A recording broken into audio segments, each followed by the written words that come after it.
Donald Trump is losing control of taking the narrative about the story of the relationship between him and Jeffrey Epstein. At the beginning, he tried to create some distance, saying that he hasn't spoken to Jeffrey in umpteen years. He don't know when the last time he's seen Jeffrey Epstein. The same Donald Trump stuff. I didn't see nothing, I don't know nothing. But the emails have surfaced, changing the narrative. So he's even trying to rewrite that.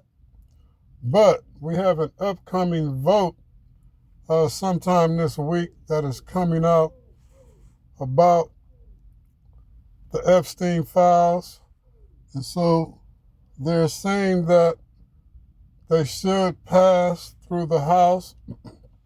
And so Donald Trump is spiraling out of control daily, trying to come up with different situations of how to stop these files from coming out. Who's leaking out the files? No one's leaking the files. The files have came from the Epstein estate. So does the Epstein estate have the full files? And why is the public and the Democrats and Republicans getting drip, drip, drip? What's your thoughts?